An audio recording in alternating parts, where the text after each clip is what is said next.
my friends, and welcome to another episode of the Discourse in Magic podcast.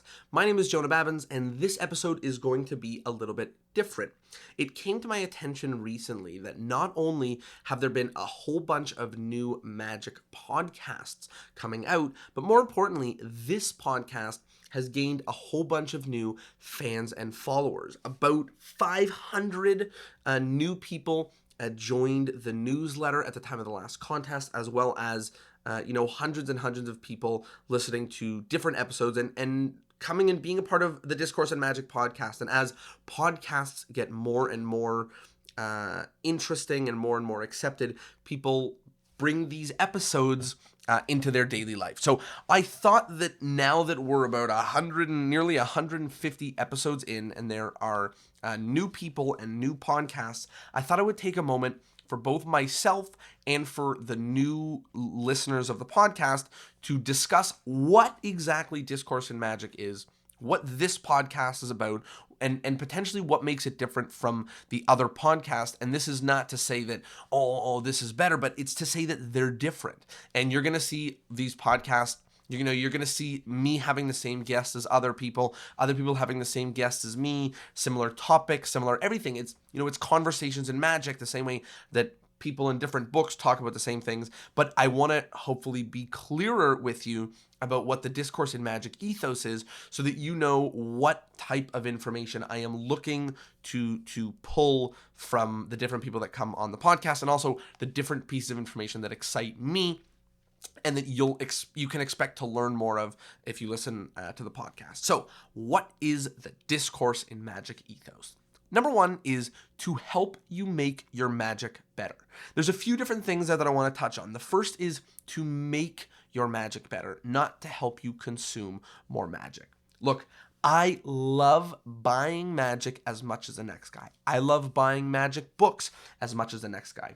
But one of the aspects of this podcast that, I felt strongly about since the very beginning is that reading books and watching videos does not make you a better magician.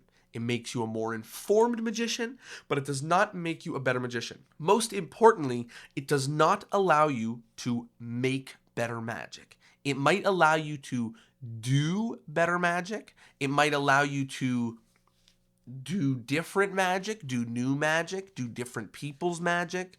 But it won't help you make better magic. To make better magic, you have to focus on the introspective parts of creating magic. So writing, performing, editing, collaborating with people, videoing yourself and watching it back, doing research in different subjects and making notes on that, coming up with presentations, testing.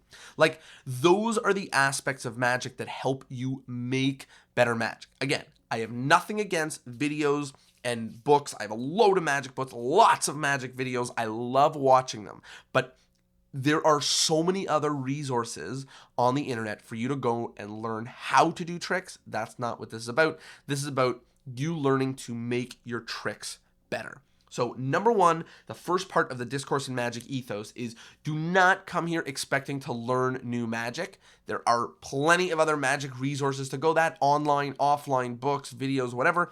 Come here expecting to learn how to make your magic better. And that also means listening to an hour of the podcast or listening to an episode or 5 episodes of the podcast does not make your magic better.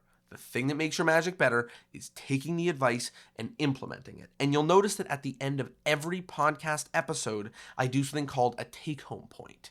And that's, the episodes are really long, and I try to find a way that me and the actual guests can summarize what they said in one most important point so that you can immediately go and start taking action, whether that's taking notes, reaching out to new people, whatever it is, it's the active parts. So number one is to help you make your magic better.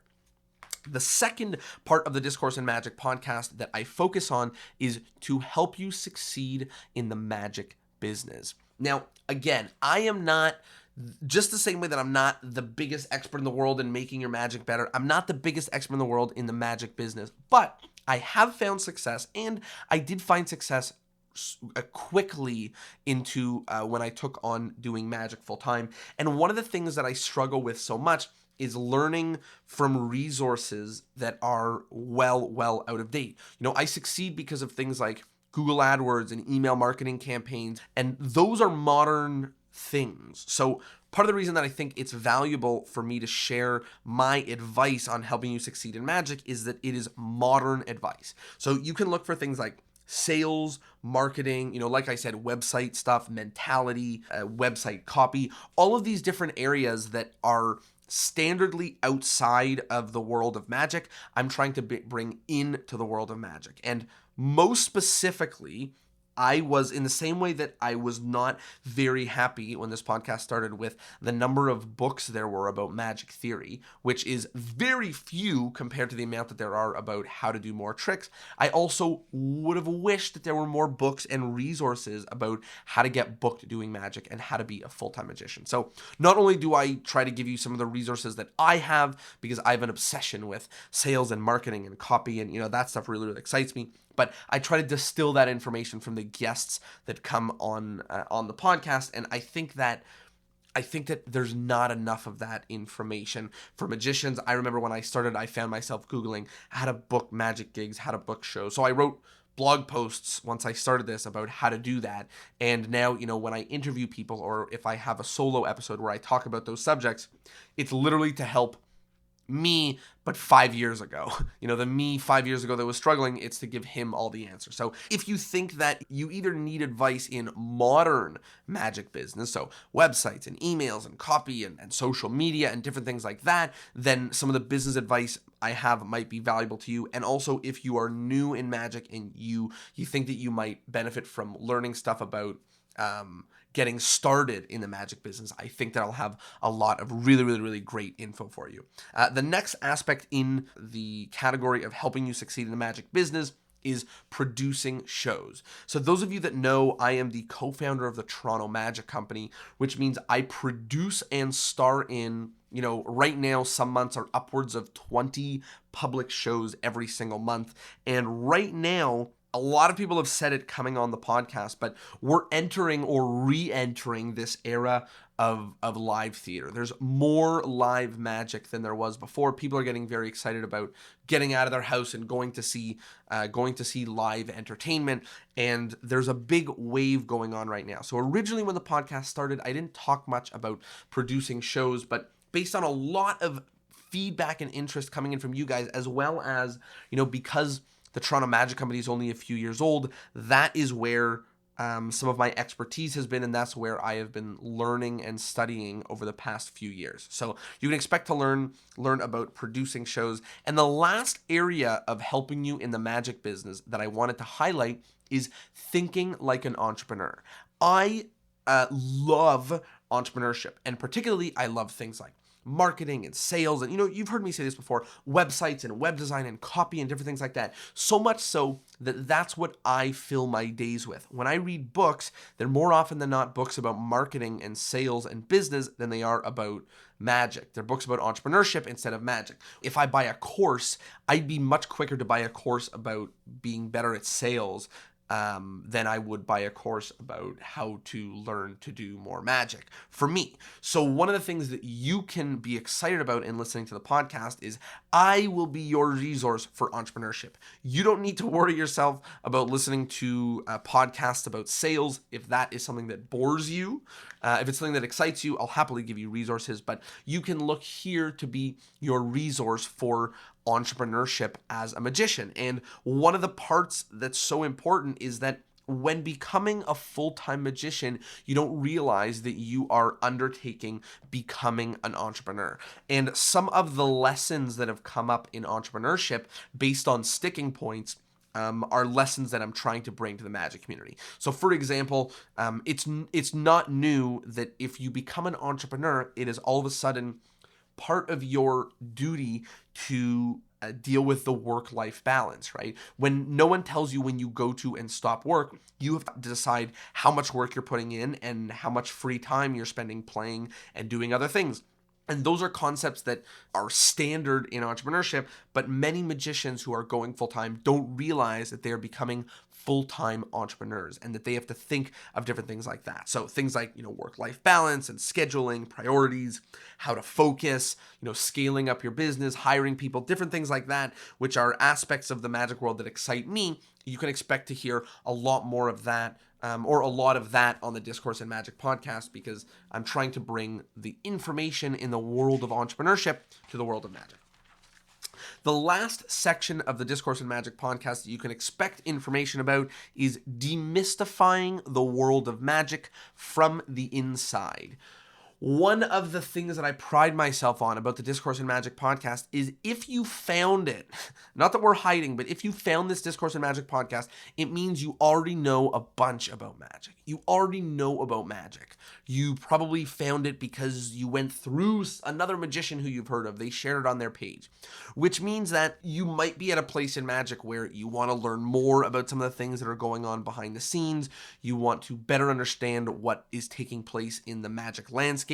And because things are changing so quickly with technology, magic is also changing. And there are a whole bunch of topics that don't exist in magic books and magic resources because they are so modern. So things like, talking about exposure online, talking about social media and magic and whether it's a good or bad thing, talking about the huge amount of magic on TV, both magic TV shows as well as things like America's Got Talent, Penn and Teller Fool Us, things like that, talking about magic shops online and offline, and just talking about the modern magic landscape. So much is changing, and a lot of the times it's very uncomfortable. It's uncomfortable to talk about where exposure's going because people that have been in magic for 50 years that spent their entire life savings trying to learn how to do a trick, someone is sharing on YouTube for free now, right? So things are changing, the times are changing, and I think there needs to be a place to talk a little bit about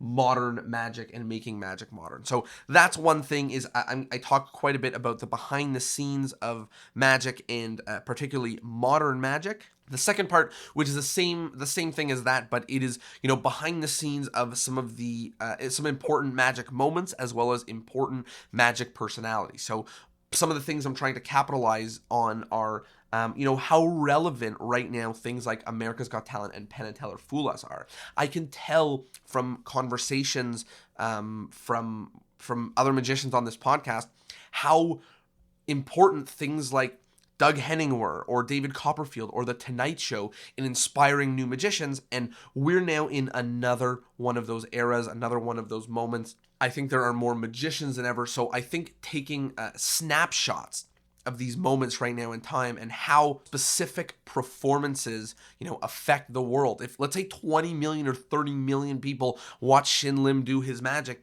it changes slightly the way the world thinks about what magic is. And so does Penn and Teller Fool Us, and so does Justin Willman's TV shows and The Illusionists on Broadway, and so on and so on. So I think one of the things that I take pride in is talking about the modernity of magic, and specifically being open and positive to it. We talk a lot on this podcast about, modernness of magic, about, Xavier Spade, when he was on it, talked about old guard, and a lot of things are changing in magic. And one of the mentalities that I think is really important that I try to keep is a mentality of yes and, which is, instead of saying, oh, magic should never be on Instagram, that to me sounds like a negative approach. That sounds to me like we're stifling the growth of magic. So, I'm sure people used to say that magic should never be on TV. So I think one of the aspects of demystifying the world of magic and the world of modern magic is being positive and encouraging and open to things changing, because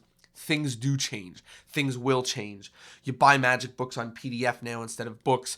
You buy magic videos as downloads instead of DVDs or what were once VHSs. So things are changing, and I think this is a good platform to talk a little bit about it. And the last part about demystifying the world of magic is a peek into the Toronto magic community, and particularly the Toronto Magic Company. I find myself very, very fortunate to be involved and have a hand in the Toronto Magic community, and that means that I get to learn a lot. Last year, I spent a little bit of time as the vice president of the Hat and Rabbit Club. I spent a lot of time at Browser's Den. Obviously, I run the Toronto Magic Company, and I I want to share some of the lessons that we learned from this community. Hopefully you can take them to be a part of your magic communities. And I think that one of the things that I'm very excited about co-running the Toronto Magic Company is because we're in this era of a big uptick in public shows, and magic is changing, the type of magic people are doing are changing, people are getting more creative. I really believe that, you know, producing shows in Toronto, starring in shows, changing your magic, making it modern, like we are, and I'm including me and anybody listening to this who's doing anything with their magic, we are on the forefront of magic. There's no reason that I or you or someone else should invent something that another one of us shouldn't. We're on the forefront of magic. Magic is changing, and I'm really fortunate and lucky to have my hand in a lot of the ways that magic is changing in my city, and I want to be able to share that with some of you and see what you guys think, how you think about some of the developments, you know, and different styles of shows, different styles of magic, different styles in the community. So that's it. Those are the 3 different aspects of the Discourse in Magic podcast. I'll tell them to you again. It's number 1, to help you make better magic. Number 2, to help you succeed in the magic business. And number 3, to demystify the world of modern magic from the inside. That is a little bit about what this podcast is about. So now you know, if you didn't before, what you're getting yourself into when you listen to these episodes. And for me, it's helpful because I can help gear things in the direction of these 3 things to keep all of you happy and to keep me happy as well. Thank you so much for joining me for this bonus special episode. I hope that you liked it. And as always, if you have any questions, if you have any recommendations for guests, if you want to know resources, if there's any way that I can help you in your magic business, your magic performance, or just your magic knowledge, please feel free to contact me. You can send an email to discourse@discourseinmagic.com, or you can go to the website and send an email. You can do Facebook or Instagram or literally wherever you want to contact me. I'm happy to help. That's why I'm here. That's why I'm doing this. Thank you guys so much for being here, and I'll see you on the next episode. Peace.